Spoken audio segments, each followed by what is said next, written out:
Hi guys, இன்றைக்கி வந்துட்டு நான் உளுந்து வடை தான் செய்ய போகிறேன்.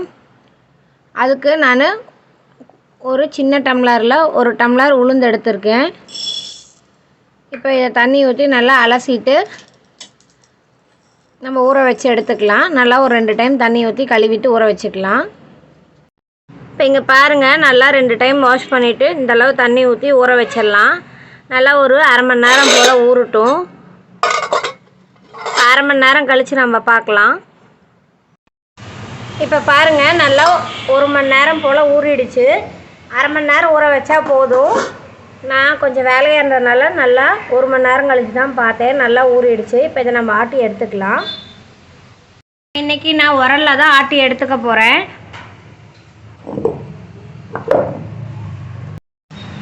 இப்போ நல்லா வடிச்சிட்டு சேர்த்துக்கிறேன். சேர்த்து ஆட்ட ஆரம்பிச்சிடலாம். இப்படி கொஞ்சம் கொஞ்சமாக தள்ளி விட்டு தான் ஆட்டணும்.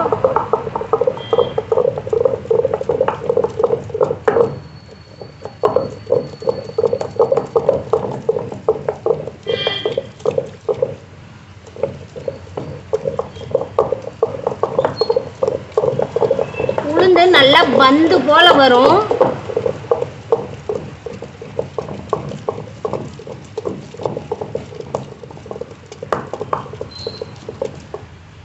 தண்ணி வேணும்னா அந்த ஊற வச்ச உளுந்தோட தண்ணியே கொஞ்சமாக தெளிச்சுக்கலாம். இன்னும் இதில் கொஞ்சம் உளுந்து இருக்குது.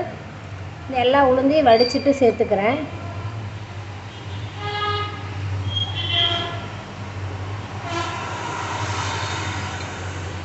இப்போ இதோட தண்ணியவே கொஞ்சம் நம்ம சேர்த்துக்கலாம்.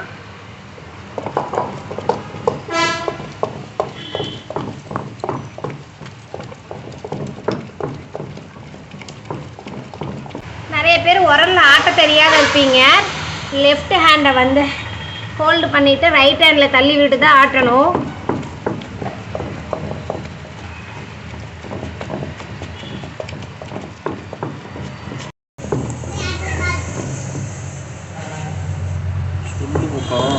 இப்போ நம்ம அந்த காலத்துல எல்லாம் இந்த மாதிரி அம்மி உரல் இதில் அரைச்சி தான் நமக்கு வந்து எல்லாமே சமைக்கிறதா இருக்கட்டும் எல்லாமே செஞ்சாங்க.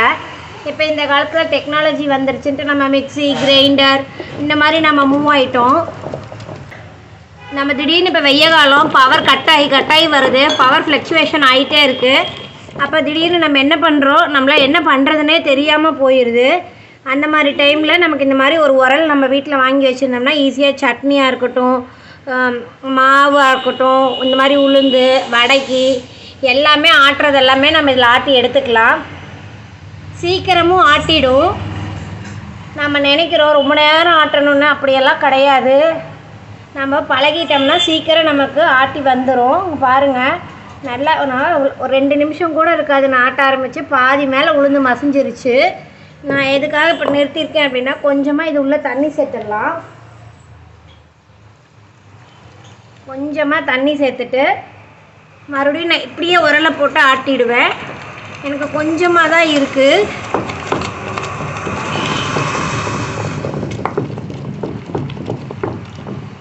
உளுந்து நல்லா பொதுன்னு வந்துடும்.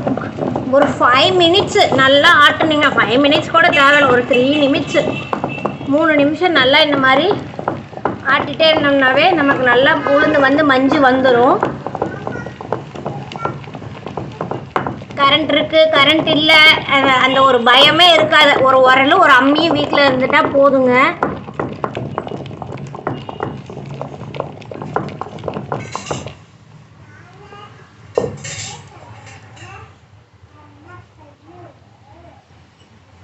இப்போ தண்ணி எனக்கு போதுமானதாக விட்டுட்டேன்.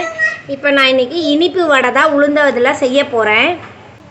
இதை பாருங்கள், இந்த அளவுக்கு வெல்லம் சேர்த்துருக்கேன். நான் குட்டி டம்ளரில் ஒரு 200 கிராம் போல் உளுந்து எடுத்துருந்தேன். அதுக்கு ஒரு 150 இல்லை 100 கிராம் போல் வெல்லம் சேர்த்துக்கலாம். இந்த வெல்லத்தையும் இதுக்குள்ளேயே போட்டு இடிச்சிக்கலாம். இப்போ பாருங்கள், நான் பேசிகிட்டு இருக்கிறதுக்கு எங்கள் வீட்டில் பவர் கட் ஆகிடுச்சு. ஆனாலும் நான் எதை பற்றி யோசிக்கலை. இடிக்கக்குள்ளே மெதுவாக இடிங்க, இல்லைன்னா மேலே டொக்குன்னு பட்டுரும். நானே கொஞ்சம் உளுந்து என் மேலே பட்டுருச்சு. அப்படியே இப்படி தள்ளி ஆட்டினீங்கன்னா வெல்லமும் ஆட் ஆயிரும்.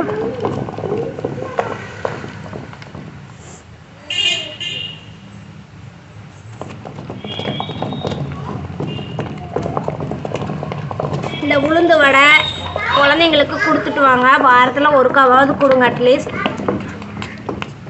அப்போ தான் அவங்களுக்கு ஃப்யூச்சரில் இந்த எலும்பு சம்மந்தப்பட்ட பிரச்சனை இதெல்லாம் இல்லாமல் இருக்கும். இப்போ நமக்கே 30-35 வயசு ஆயிடுச்சுன்னா இடுப்பு வலிக்குது, கை கால் வலிக்குது, அந்த மாதிரியெல்லாம் நம்ம ஃபேஸ் பண்ணுறோம். நமக்கு இருக்கிற சத்து கூட வரப்போகிற ஜென்ரேஷனுக்கு இருக்குமாங்கிறது தெரியலை.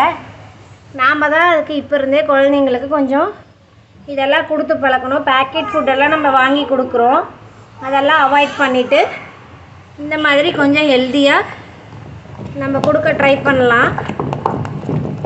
நீங்கள் உளுந்துக்கு கரெக்டாக தண்ணி தெளித்து ஆட்டுங்க. ஏன்னா நம்ம வெல்லம் போட்டு ஆட்டுறோம், அப்போ வெல்லத்துக்கு நீர் விடும்.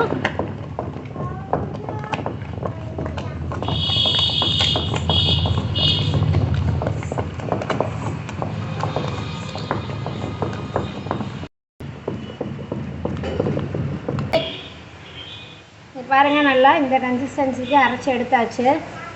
இப்போ இதை நம்ம எடுத்து ஒரு பவுலுக்கு மாற்றிடலாம். இதெல்லாம் இந்த மாதிரி கையில் எடுத்து விட்டுருங்க.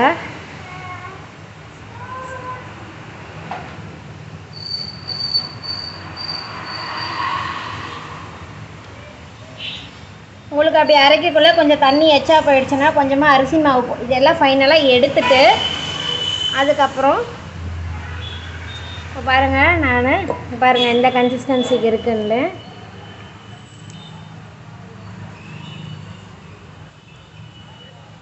நல்லா இந்த கன்சிஸ்டன்சிக்கு அரைச்சி எடுத்தாச்சு. நல்லா நெகுன்னு இருக்குங்க.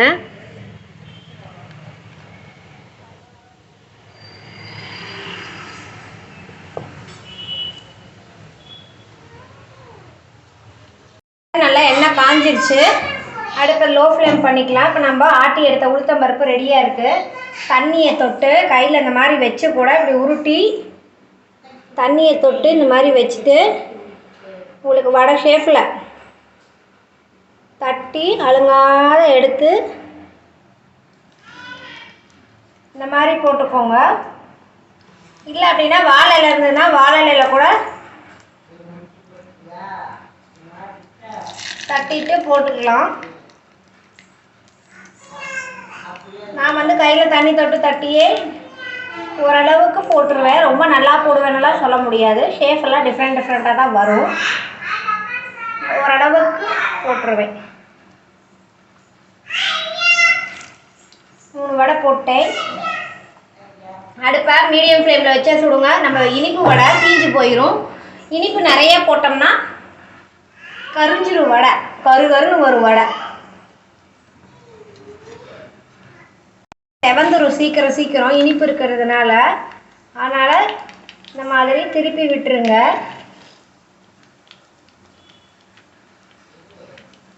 கரண்டி வச்சு திருப்புறதுக்கு கஷ்டமாக இருந்துச்சுன்னா, சினுக்கருக்கி இருந்துச்சுன்னா மயில் கோதி வச்சு கூட திருப்பி விட்டுருங்க. இந்த ஊசி தான் சினுக்கருக்கின்னு சொல்லுவாங்க, மயில் கோதின்னு சொல்லுவாங்க. நம்ம வடை திருப்புறதுக்கு இந்த வடை சுடுறப்பெல்லாம் இது ஈஸியாக இருக்கும் நமக்கு திருப்பி விட. பாருங்கள், கலர் சேஞ்ச் ஆகிட்டு வருது. நல்லா கொஞ்சம் நேரம் வேகட்டும். உளுந்து வேகணும். வேகாமல் சாப்பிட்டது தான் பச்சை உளுந்து வாசம் அடிக்கும். அதனால் நல்லா குக் பண்ணி எடுத்துக்கலாம். வெந்துருச்சுன்னு எப்படி கண்டுபிடிக்கிறதுனா, இந்த மாதிரி கலர் சேஞ்ச் ஆகும். அதுக்கப்புறம் சுற்றி இருக்கிற சலசலப்பெல்லாம் அடங்கிடும், இந்த நுரையெல்லாம் வந்து கம்மியாயிடும். இப்போ பாருங்கள், நல்லா வெந்துருச்சு. இப்போ நம்ம கரண்டியை வச்சு வடித்து எடுத்துடலாம்.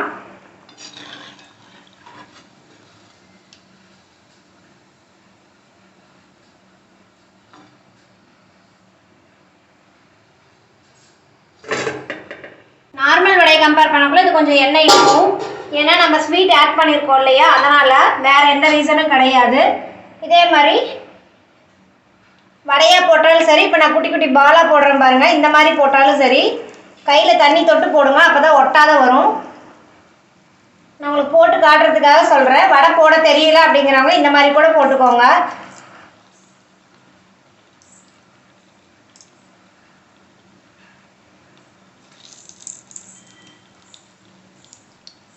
எங்கள் அம்மா வந்து எனக்கு சின்ன வயசில் இருக்கக்குள்ள எங்கள் வீட்டில் அமாவாசை பௌர்ணமி எல்லாம் படைப்பாங்க அம்மா வீட்டில்.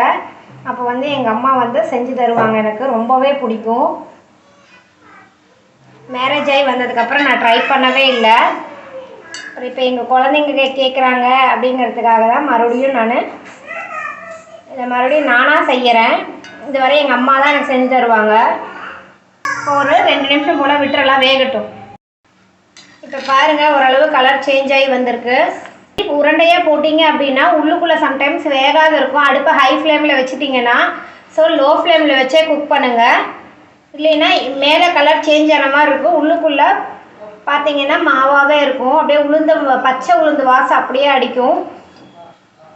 இந்த மாதிரி உருண்டையாக இந்த மாதிரி பக்கோடா மாதிரி, ஸ்வீட் பக்கோடா மாதிரி போட்டிங்கன்னா அடுப்பு நல்லாவே ஸ்லோ பண்ணிவிடுங்க. டெட் ஸ்லிம்மில் வச்சு போட்டு எடுத்துக்கோங்க. ரெடி ஆகிடுச்சு. எண்ணெயிலேருந்து வடித்து ஒரு பிளேட்டுக்கு மாற்றிடுறேன். இப்போ பாருங்கள், நமக்கு தேவையான உளுந்த வடையும் சுட்டாச்சு. இதே மாதிரி குட்டி குட்டியாக பக்கடா மாதிரியும் போட்டு எடுத்தாச்சு. இப்போ இதுங்க பாருங்கள், இந்த அளவு இருந்தால் தான் இப்போ ஓப்பன் பண்ணி பாருங்கள், இந்த மாதிரி வெந்து வரும். இல்லைன்னா இந்த இடத்த வெள்ளை வெள்ளையாக இருக்கும். இதே மாதிரி இப்போ இங்கே பாருங்கள், இந்த வடையும் பாருங்கள், எண்ணெய் அதிகமாக இழுக்கவே இல்லை. ஆனால் கொஞ்சமாவது எண்ணெய் இழுக்கும். இனிப்பு கரெக்டாக போட்டிங்கன்னா எண்ணெய் இழுக்காது. இனிப்பு அதிகமாக போட்டிங்கன்னா எண்ணெய் நல்லாவே குடிச்சு வரும். நமக்கு தேவையான இனிப்பு உளுந்த வடை ரெடி ஆகிடுச்சு. வாங்க சாப்பிட்லாம்.